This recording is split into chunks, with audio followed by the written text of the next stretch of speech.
Sarah Chen had been told by the one person who was supposed to believe in her unconditionally that she would never amount to anything, that success was reserved for people with real talent, that her dreams were delusions she should abandon before they embarrassed the family further. But on that crisp November evening in Manhattan, standing in a ballroom filled with industry leaders and journalists, wearing a charcoal suit that cost more than her childhood home's monthly mortgage, she was about to prove that sometimes the cruelest voices in our lives are simply wrong. What would you do if the person who should have championed you spent decades tearing you down instead? The relationship between mothers and daughters is supposed to be sacred, a bond woven from protection and encouragement and unconditional love. But Margaret Chen had never read that script. Or perhaps she had read it and decided it didn't apply to her second daughter, the one who didn't have her older sister's effortless grace, her quick wit, her ability to charm rooms full of people without seeming to try. Sarah had been the difficult child colicky as a baby, awkward as a teenager, too serious, too intense, too much, and somehow never enough. And Margaret had made sure Sarah knew it. In 1,000 small cuts delivered over 28 years, each one precise enough to wound but carefully calibrated, to seem like honesty, like tough love, like the kind of maternal guidance that was supposed to build character.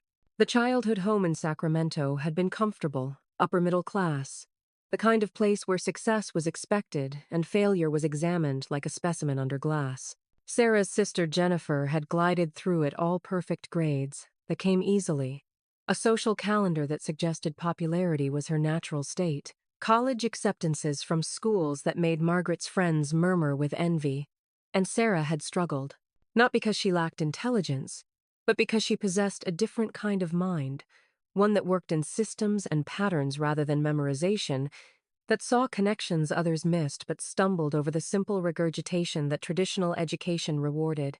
Her grades were good but not excellent. Her social life was minimal.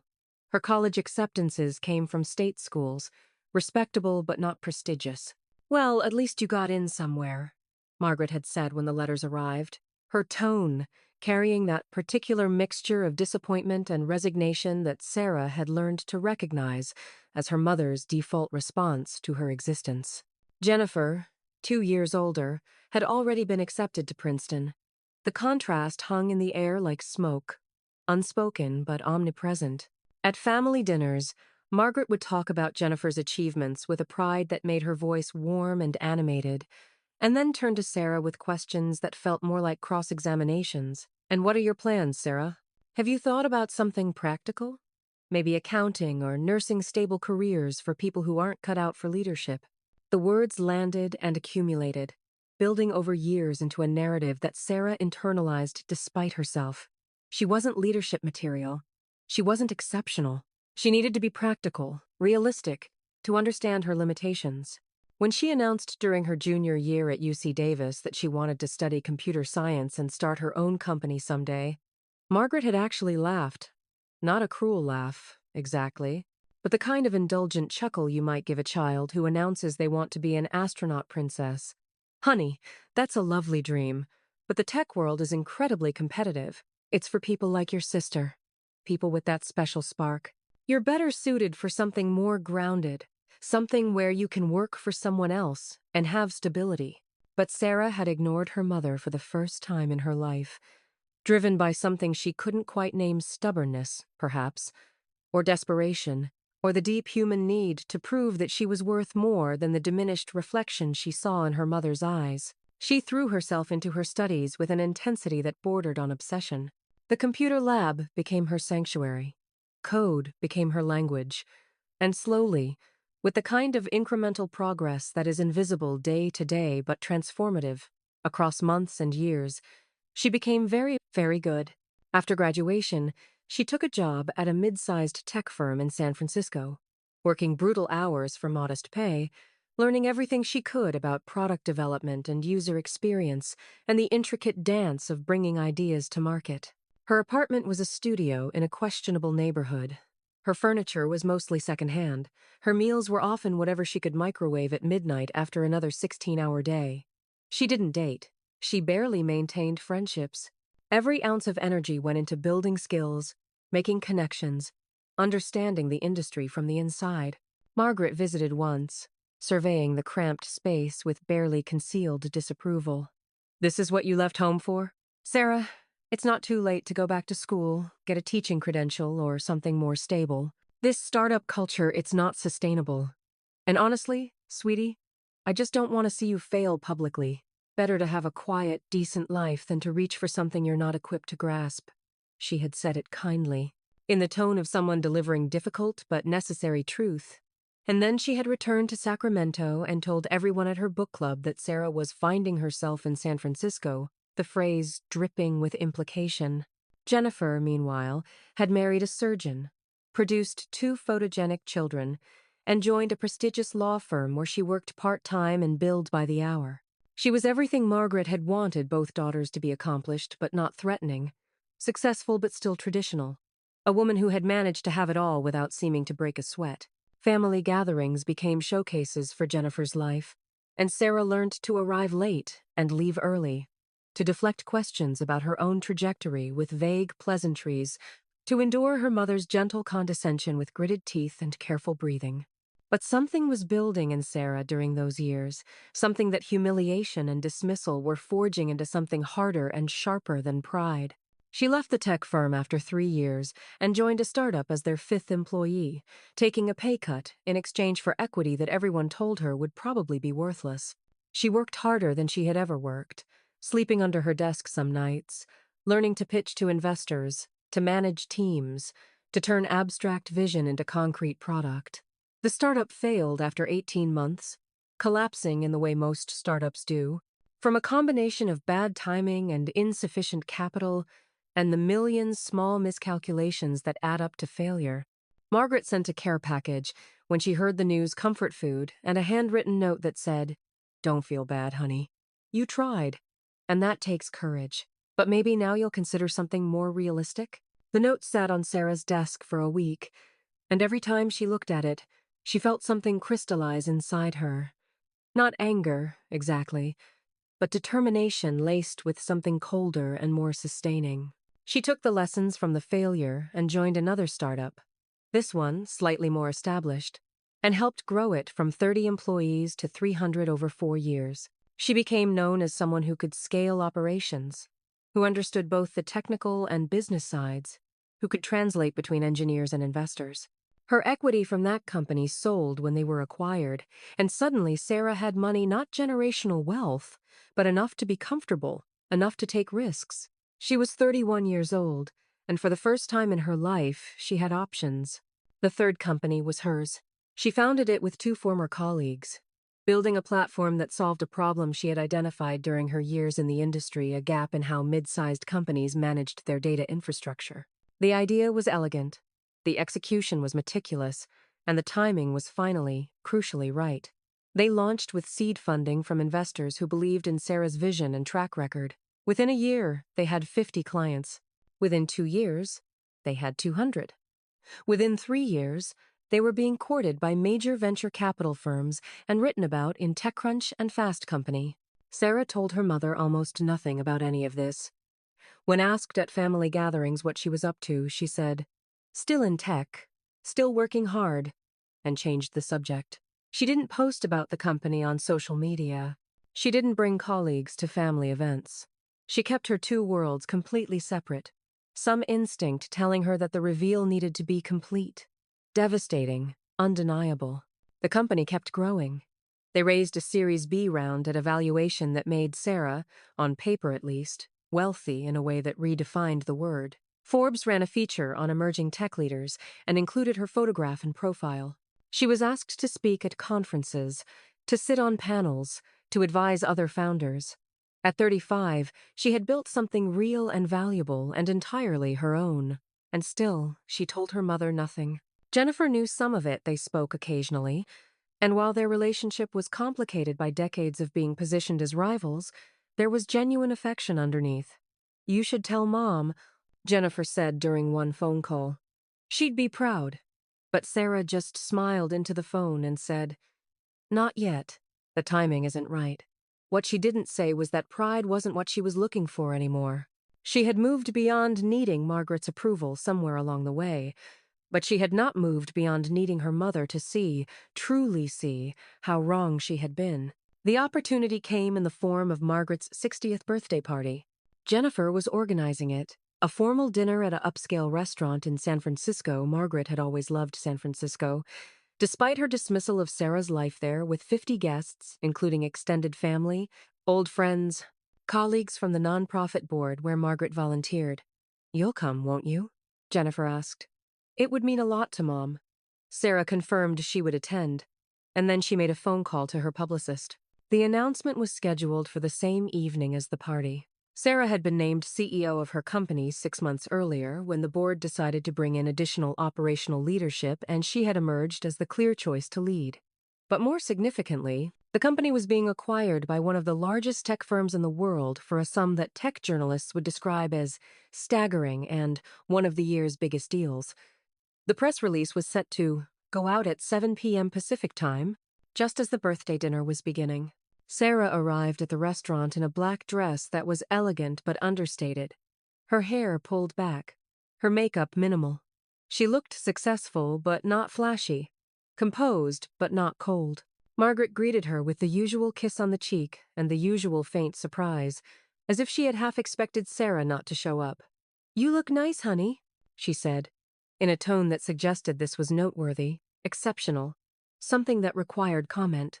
"Are you seeing someone? You should be thinking about settling down. You're not getting any younger." The dinner began with toasts. Friends praised Margaret's generosity, her dedication to her causes, her excellence as a mother. Jennifer gave a beautiful speech about growing up with a role model who had taught her to value education and grace and strength. Sarah sat at her assigned seat near the middle of the long table, sipping wine, checking her phone periodically, waiting. At 7:15, her phone began to buzz with messages. The announcement had gone live. Within minutes, it was being picked up by major outlets. The tech world was small and incestuous, and news traveled at fiber optic speed. Several people at the dinner worked in tech or adjacent industries, and she saw the moment the news reached the table. A guest 3 seats down glanced at his phone, blinked, looked at Sarah with sudden recognition, whispered to his wife. The whispers spread like a wave, person to person, phones emerging from purses and pockets, screens glowing in the dim restaurant lighting. Sarah watched it happen with the detachment of someone who had imagined this moment in 1,000 variations and now found the reality both more and less intense than her imagination. Margaret was in the middle of a story about the early days of her marriage, and she paused, noticing the distraction, frowning slightly at the breach of etiquette. "I'm sorry," said David Wu, an old family friend who had worked in venture capital before retiring, his voice cutting through the side conversations. "But I just saw Sarah. Is this real? You're the CEO of Datacore? And you just sold to Amazon for—" He paused, checking his phone again, as if to confirm the number. "For $800 million? The table went silent. It was not the silence of respect or contemplation, but the silence of collective shock, of mental recalibration, of people trying to reconcile the information they had just received with the narrative they had been told for decades. Margaret turned to look at Sarah, her expression unreadable, her hand frozen halfway to her wine glass. "It's true," Sarah said quietly, her voice steady. "The announcement went out about 20 minutes ago. I've been CEO for 6 months. The acquisition finalizes next quarter." She said it simply, without embellishment, letting the facts speak for themselves. Around the table, phones were being frantically consulted. Articles pulled up, press releases read aloud in fragments. "Oh my God," Jennifer said, and she was smiling, genuine delight breaking across her face. "Sarah, that's incredible. Why didn't you tell us?" She rose from her seat and came around the table to hug her sister, and Sarah felt something unexpected, gratitude, relief, the validation of knowing that at least Jennifer's affection was real and uncomplicated by the darker currents that ran through their family. But Margaret sat frozen, her face cycling through emotions too quickly to name shock, confusion, disbelief, and something that might have been anger or might have been fear. When she finally spoke, her voice was thin, stretched tight across some internal chasm. "I don't understand. You said you were working at a startup. You said it was going well, but you never said anything about—" She stopped, unable to finish the sentence, unable to articulate that her entire understanding of her daughter had been revealed as fiction. "You never asked," Sarah said, and it was true, devastatingly true. Margaret had asked polite questions designed to confirm her assumptions, but she had never asked with genuine curiosity, never inquired about details, never shown interest in Sarah's actual life versus the limited life she had imagined for her. "I built a company, Mom. From nothing. I employed 300 people. I created something that Amazon thought was worth $800 million. And I did it without your support, without your belief, without your encouragement. I did it despite you." The words hung in the air, and Sarah felt the eyes of 50 people on her, felt the weight of family history and accumulated pain and the strange satisfaction of finally being seen. A waiter appeared with a tray of desserts and then retreated, sensing the atmosphere was not right for celebration. Margaret's eyes were bright with tears, though whether they were tears of shame or anger or hurt, Sarah couldn't tell. "I was trying to protect you," Margaret said, her voice barely above a whisper. "I didn't want you to be disappointed, to fail publicly. I was trying to prepare you for reality." "No," Sarah said, and the word was gentle but absolute. "You were trying to keep me small because my success threatened the story you told yourself about Jennifer and me, about who was valuable and who wasn't. You were trying to protect yourself from having to confront your own biases. And I let you for longer than I should have, because I wanted your approval so badly that I kept thinking if I just achieved enough, you'd finally see me." She paused, looking at her mother's stricken face, and felt the anger that had sustained her for so long begin to transform into something more complex, not quite forgiveness, but understanding, the recognition that Margaret's cruelty had come from her own limitations, her own fears, her own inability to imagine a daughter who defied categorization. "But I don't need your approval anymore, Mom. I haven't needed it for a long time. I just needed you to know you were wrong. About me. About what I was capable of. About everything."